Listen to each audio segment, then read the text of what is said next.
Welcome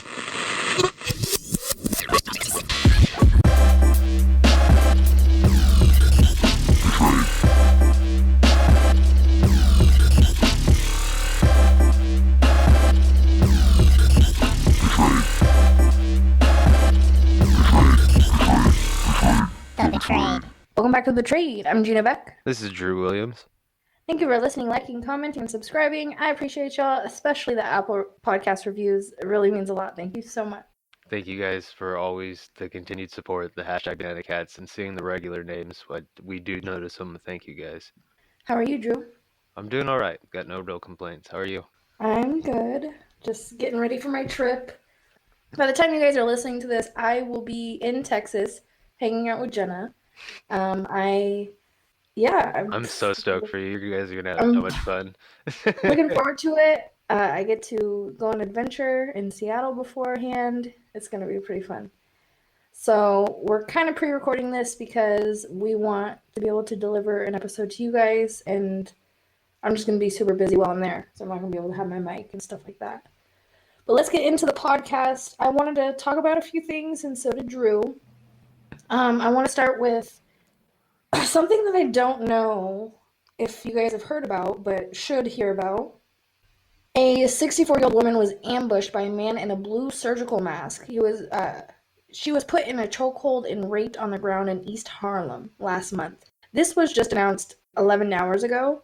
I guess there was a death from the injuries, police said, and the woman was attacked as she walked along 111th Street shortly before midnight on May 18th. There was surveillance footage released by police, and it shows a man grab the woman on the sidewalk, and they struggle. He slams her against the wall of a building, then forces her to the ground, where the assault continues. The suspect fled on city bike, police said at the time, and a 38-year-old Brooklyn named Frankie Harris was later arrested on charges of first-degree rape, strangulation, sex abuse, and attempted murder. Cops have reclassified the case as homicide since the victim died May 27th, meaning Harris will likely face upgraded charges. Could you imagine just walking down the street and being attacked like that? You die. So you can't imagine. When you were explaining the story, I was waiting for you to tell me, the guy's still on the run because of the mask, but they totally got him. So, I mean, it's horrible, but at least he's been caught. You're not going to have him still out there, but that's brutal. That's really, really... She got basically raped to death. Yeah, blindsided and attacked. And it was just the worst kind of attack there could be. And on the street, too. There's nobody walking by or nobody hearing screams. It's such a messed up feeling. Yeah, that's a terrible way to spend the last moments of your life. But at least they got him. Yeah, a lot of these type of people get away or at least commit more. So, and hopefully he has a long punishment. I'm not sure how long he'll be in there, but if we see an update, we'll definitely talk about it again. It won't be long enough. Oh wait, it never is long enough. Never. This was 19 hours ago. It was announced. A student raped and killed in church wanted to become a minister and preach the word of God. His sister says. I guess. Even after she gained admission of the University of Benin last year, the 22-year-old didn't stop taking classes at a local parish of the Redeemed Christian Church of God, and her older sister told the news station last Wednesday the student was found dead, lying half naked in a pool of blood at the church where she had been a member of the choir for many years, according to the church official.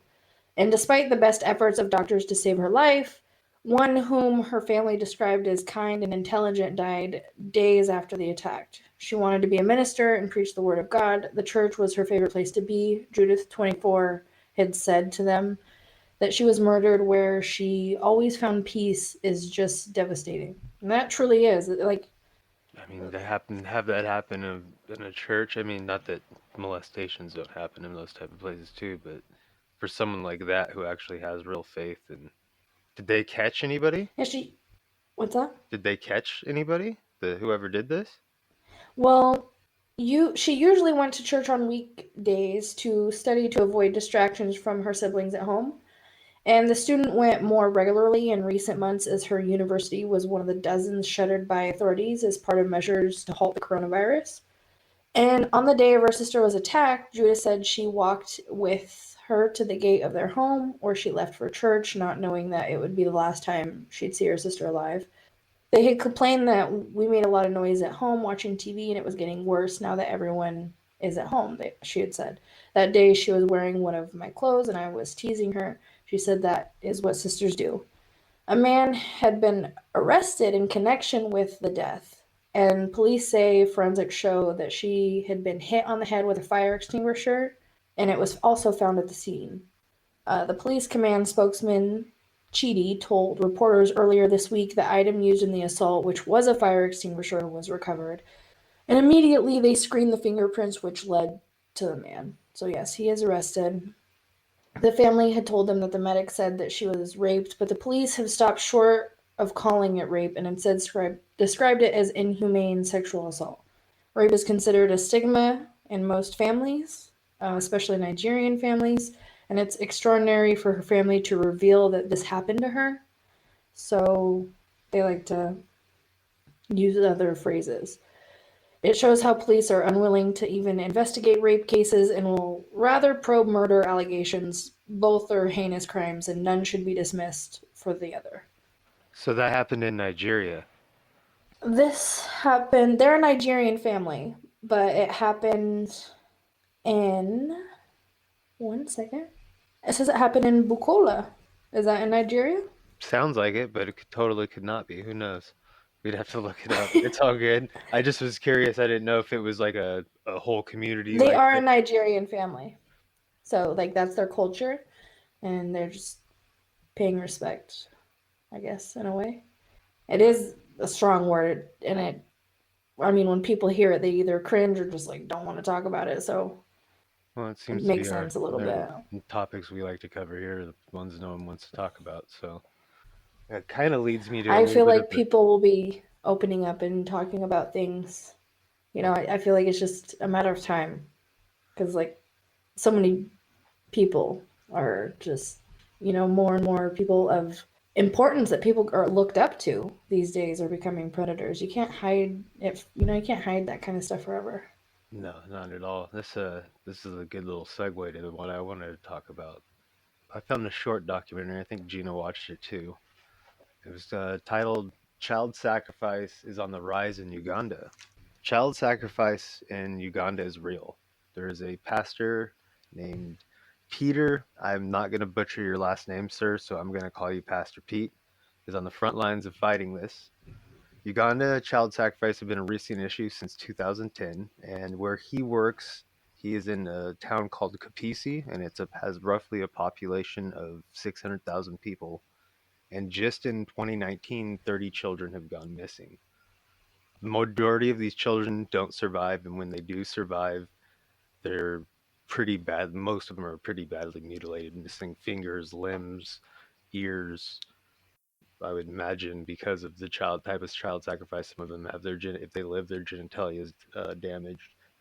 They show some of these kids that survived, and it's a complete miracle that they even survived. And it's crazy that it's real. Everyone always wants to talk about conspiracy theories about child sacrifice, like in the Western world, but you can find it. 30 cases a year going back 10 years in Uganda, and they're horrific. It's a scary place everywhere, and it's in some cases they were saying these witch doctors convince poor families to sell their own children for the practice because they also use children organs and things like that. Very much just like the conspiracy theories everyone talks about, but they're actually doing them in these places. What did you think about all of it?